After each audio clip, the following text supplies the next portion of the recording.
There are ruthless truths, and if you have the courage to face them, you become dangerous in a way that manipulators can no longer touch you. We were raised on a pretty story. The world is fair, people are kind, hard work always pays. Nice, but life whispers otherwise. The game isn't fair. Not everyone plays clean, and effort without clarity bleeds you dry. Marcus Aurelius reminds us, you have power over your mind, not outside events. Own the mind, win the day. When you master your mind, you rise above 90% of the crowd. Today, 8 ruthless lessons to make you dangerously smart in the best way. Seeing through appearances, hard to manipulate, decisive under pressure. And lesson 6 will change how you judge every relationship in your life. What is dangerous intelligence? Ordinary intelligence helps you solve problems. Dangerous intelligence helps you see them before they crash into you. It's not the art of manipulating others, but the ruthless discipline of cutting through your own illusions. The Stoics called it training the mind, to see clearly, to think rightly, to act justly, even in the middle of chaos. Are you ready? Let's begin. Lesson 1. Emotions drive, logic rides, shotgun. Most decisions are not born in logic. They are triggered by emotion, then dressed up with logic afterward. The reasoning we give? Often nothing more than the press release, written after the deal is already done. I once worked with a student in Austin. He swore he bought an expensive gym package because of the science, the trainers, the cutting-edge program. It sounded rational. But dig deeper, and the truth surfaced. He had just gone through a divorce. What he really wanted wasn't a workout plan.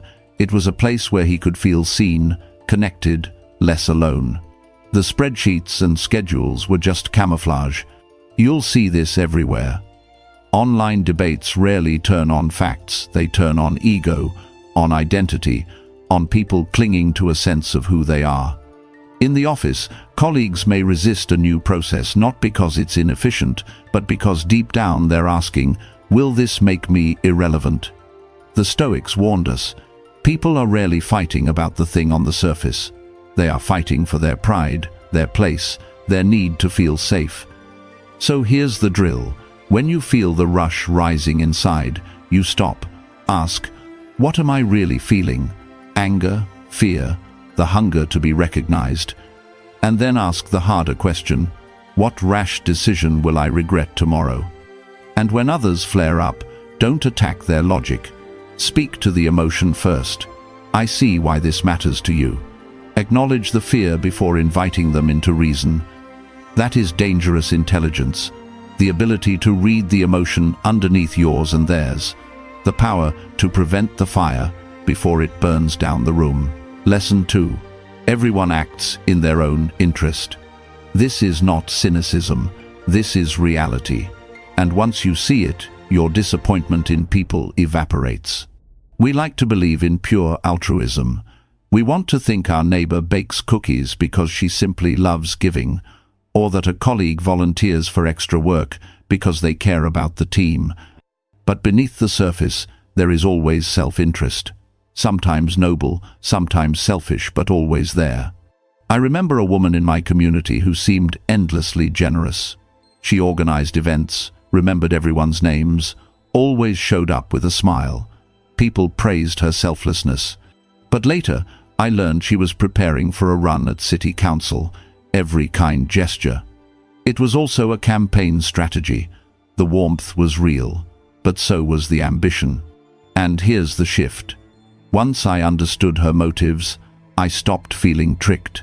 I respected her more, because she was smart enough to align her own goals with service to others. That's the Stoic lesson. Self-interest is not evil, it's human nature.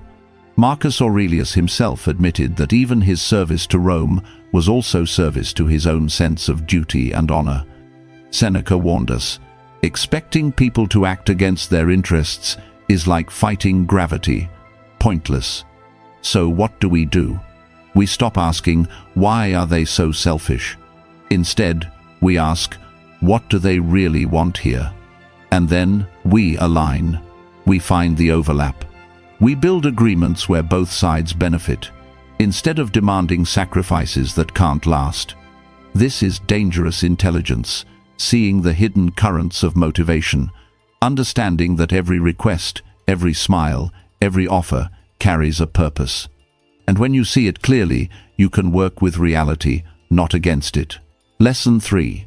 Most people can't handle the truth about themselves. This one cuts deep.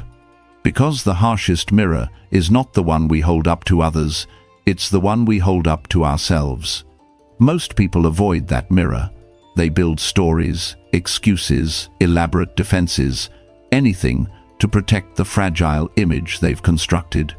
And that's why they stay stuck in the same mistakes, the same cycles, year after year. I had a friend who constantly complained about being overlooked at work.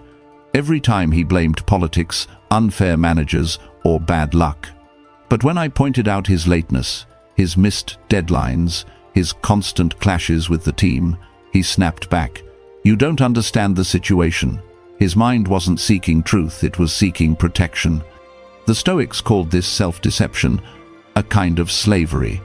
Because if you can't see your own part in the problem, you'll never hold the power to change it.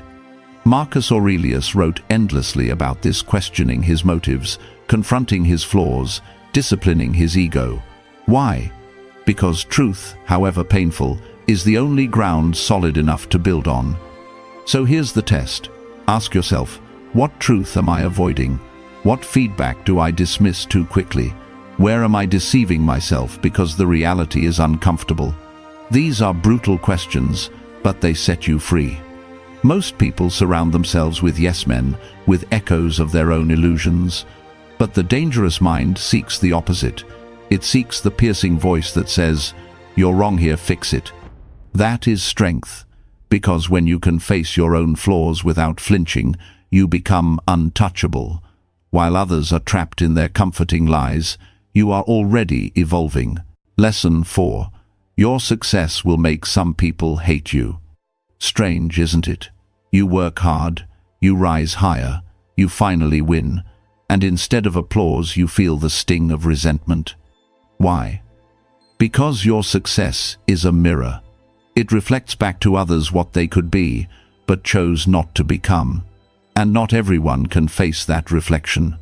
I saw this with a college friend who built a thriving business from nothing. When he struggled, everyone was kind, supportive, encouraging. But the moment his company was featured in a magazine, the tone changed. Jokes about how money must have gone to his head, rumors about how he just got lucky. People who once celebrated him began sharpening knives behind his back. Here's the truth. He hadn't changed. What changed was how his success exposed the excuses of others. Instead of being inspired, they felt threatened, and envy disguised itself as criticism. Marcus Aurelius knew this well. Even as emperor, he was surrounded by gossip, betrayal, and envy. His reminder was simple. Very little is needed for a happy life. It is all within yourself, in your way of thinking. In other words, their poison is their burden, not yours. So when envy comes, don't shrink to make others comfortable. Don't dim your light just because it hurts their eyes. Stand firm, keep building, let your work speak louder than their bitterness. This is dangerous intelligence, expecting resistance as the price of growth, knowing that success will test not just your skills, but your circle. And when the whispers come, you'll recognize them for what they are, not a reflection of you, but a revelation of them. Lesson 5. Everyone is selling you something. Once you see this, you'll never see people the same way again. Every interaction is an influence attempt. Every smile, every story, every gesture. It's a bid to get you to do, think, or feel something, sometimes obvious, sometimes subtle, but it's always there. I once met an old acquaintance for coffee. At first, it felt warm, nostalgic, two friends catching up. She asked about my work, my family, even remembered details from years ago. I thought, this is genuine. Then, halfway through, the reveal.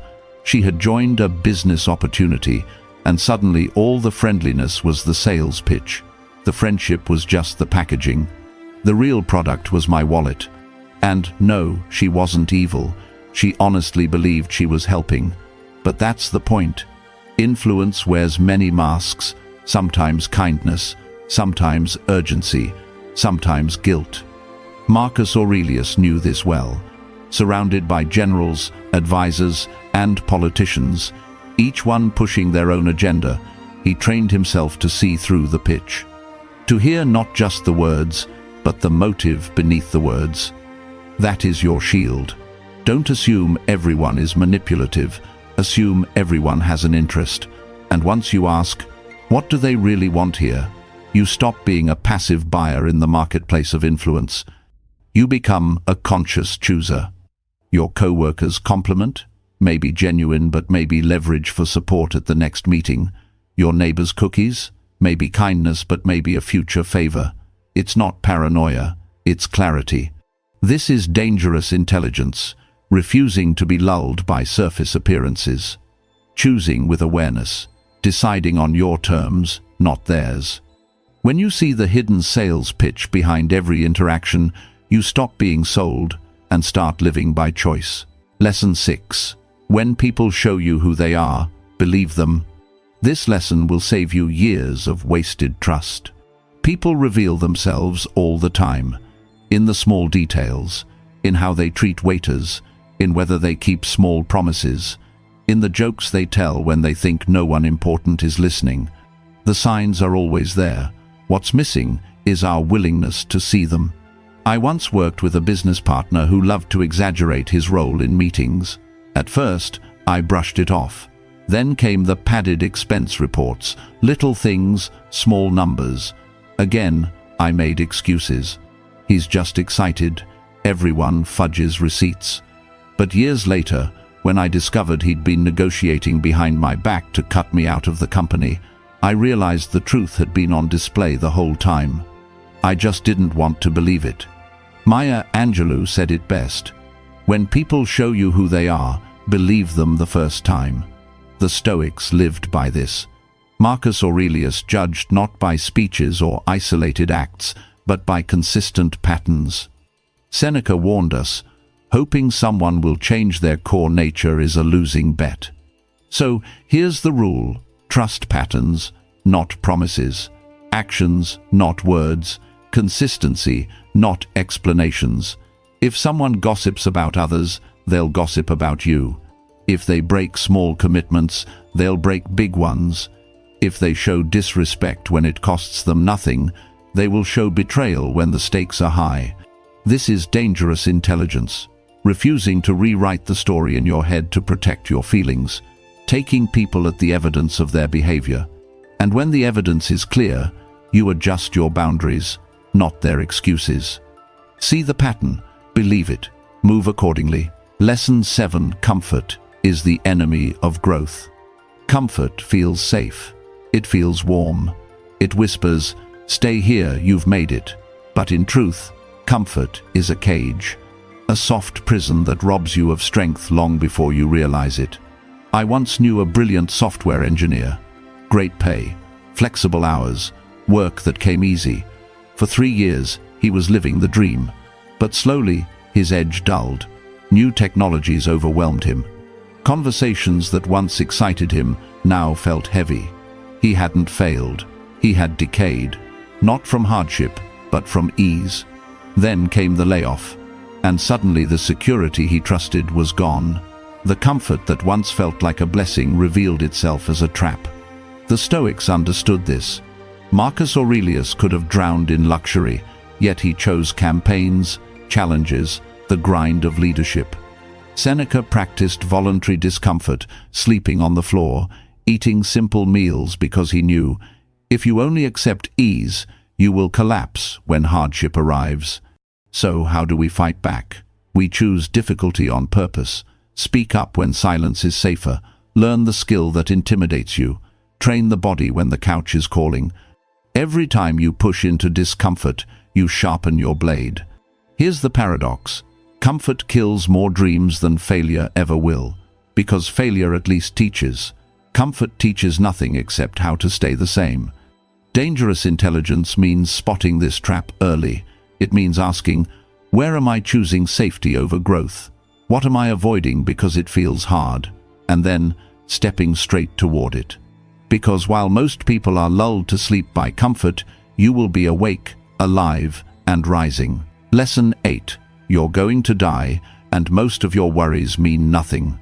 This is the final lesson, the most ruthless and the most liberating. Death is not a possibility. It is the only certainty. And when you remember this, most of the noise that drains your energy vanishes. I watched this truth unfold in a man I admired. Before his diagnosis, he obsessed over office politics, neighborhood gossip, whether his lawn looked perfect compared to the neighbors. He fought battles that meant nothing, but once cancer forced him to face the clock, everything shifted. He stopped caring about approval. He ended hollow relationships. He gave his time only to what brought joy, love, and meaning. Ironically, he became freer, happier, more alive, even as his days grew short.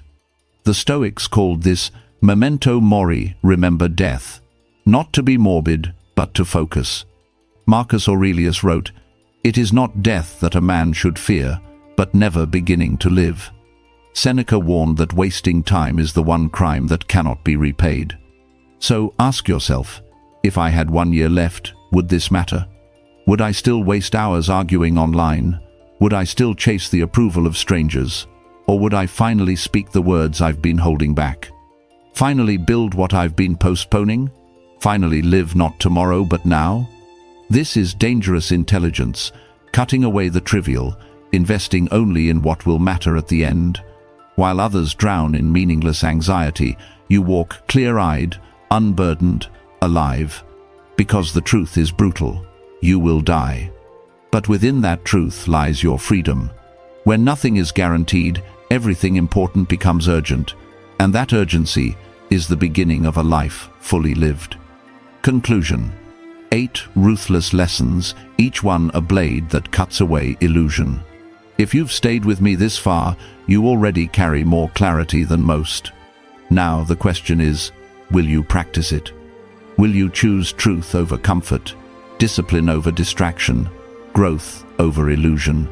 If this journey speaks to you, share it, like it, subscribe, so these reminders find you when you need them most. And leave just 3 words in the comments. I choose clarity. Let that be your public vow that from today forward, you will see through the fog and live awake.